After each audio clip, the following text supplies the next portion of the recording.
জন্য একেবারে সেরা পারফরমেন্স একটা উইডার মেশিন হলো এইটা। আপনি যদি ঘাসের উচ্চ ফলন নিশ্চিত করতে চান তাহলে আপনি এরকম একটা উইডার ব্যবহার করতে পারেন, অথবা ঘাস কাটার পরেই সাথে সাথে আপনি সুন্দরভাবে মাটিটা নরম করে দিবেন। হাত কোদাল দিয়ে দিতে পারেন, নাঙ্গল দিয়ে দিতে পারেন, অথবা কুপিয়ে যে কোনো ওয়েতে আপনি যদি মাটিটা নরম করে দেন এবং সাথে যদি কিছু জৈব সার, হালকা কিছু রাসায়নিক সার ব্যবহার করে দেন, তাহলে আপনার ঘাসও কিন্তু এরকম উচ্চ ফলন নিশ্চিত হবে। দেখেন আমার ঘাস আলহামদুলিল্লাহ 10 ফিট 12 ফিট লম্বা হয়ে গেছে। এবং দেখেন আমি ঘাস কাটতেছি এক সিরিয়ালে, এটা 1 সপ্তাহ আগে কাটছি। 1 সপ্তাহ আগে দেখেন কী রেজাল্ট, 1 সপ্তাহ পরে আস্তে আস্তে দেখেন যে শিকড় বের হচ্ছে। এবং এটা বের হওয়ার আগে যদি আমার জমিটা দেখেন, আমি যেগুলো নিড়ানি দিই নাই, যে দেখেন সামান্য কিছু আগাছা আছে, এবং দেখেন সামান্য কিছু আগাছা আছে।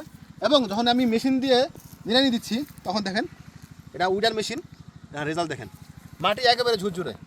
এরপরে আমি মাটিটাকে 2 দিন শুকিয়ে সুন্দরভাবে আবার পানি সেচ ব্যবস্থা করে দেবো, পানি দিয়ে দেবো।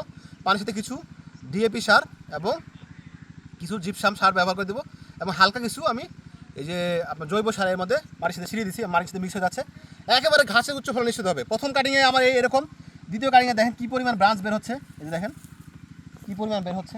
এখানে প্রায় প্রথম কাটে যদি আমার 20টা থেকে 40টা ছিল, এবার আমার প্রত্যেকটাতেই 20টা থেকে 50-60টা করে মানে কাটিং বের হবে, ব্রাঞ্চ বের হবে।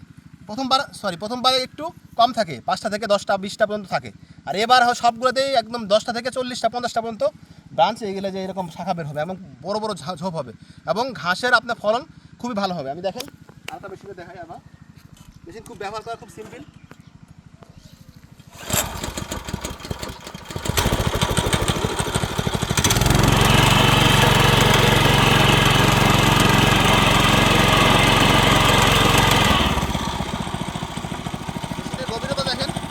মেশিনের গভীরতা হবে এরকম প্রায় আপনার 3 থেকে 4 ইঞ্চি। আপনি যদি আরও গভীরতা করতে চান আরও গভীর করতে পারবেন। তো এরকম যাদের ঘাসের জমি অনেক বেশি আছে তারা এরকম একটা মেশিন ব্যবহার করবেন, মেশিন কিনে নেবেন, অথবা আপনি জমিকে সুন্দরভাবে পরিচালনা করেন, আপনার ঘাসের উচ্চ ফলন নিশ্চিত হবেই হবে। আমার দ্বিতীয় কাটিংয়ের ঘাস দেখেন কত সুন্দর ফলন হয়েছে। তো ভিডিওটা ভালো লাগলে অবশ্যই ভিডিওটা শেয়ার করে দিবেন, এবং একটা লাইক দিতে ভুলবেন না ইনশাআল্লাহ।